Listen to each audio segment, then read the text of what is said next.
আজকে আমি তোমাদের সঙ্গে শেয়ার করব মেথির পরোটা। তো মেথি পরোটা কম বেশি তোমরা সবাই খেয়েছো। তো যাই হোক, hello everyone, welcome to my channel.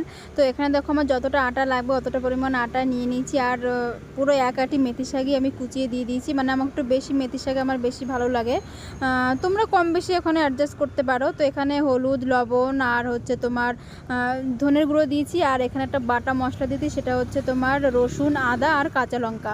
এটা দিয়ে প্রথমে শাকটাকে দিয়ে ওটাকে ভালো করে মাখাতে হবে, মানে আটাটাকে। তারপর তুমি অল্প অল্প করে জল দিয়ে মাখাতে হবে, না হলে কি হবে, যেহেতু শাকটা একটু জল জল থাকে, যার জন্য একটু অল্প অল্প জল দিয়ে মাখাতে হয়, নাহলে মানে জলটা একটু বেশি হয়ে যেতে পারে, যার জন্য কম কম দিতে হয়।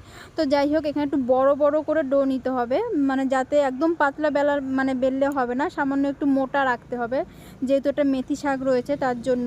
তো এখানে আমি প্যানটা গরম করে সুন্দরভাবে বেলে নিয়ে এটাকে ভেজে নেব। মানে আমি এটাকে তেল দিইনি, এবং বেলার সময় কি করেছি, একটু তোমার গুঁড়ো আটাও মানে নিয়ে নিয়েছি, যাতে বেলতে একটু সুবিধা হয়।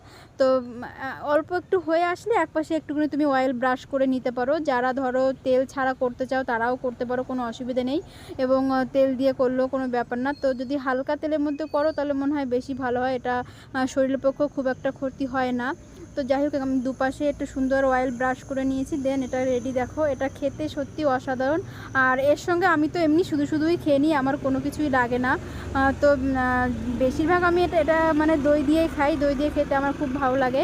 তো তোমরাও এটা বাড়িতে ট্রাই করো, আমার মতন দই দিয়েও খেয়ে দেখতে পারো কেমন মানে লাগে তোমাদের কাছে। তো ভিডিওটি ভালো লাগে লাইক, কমেন্ট, শেয়ার করে দিও। Tata, bye bye.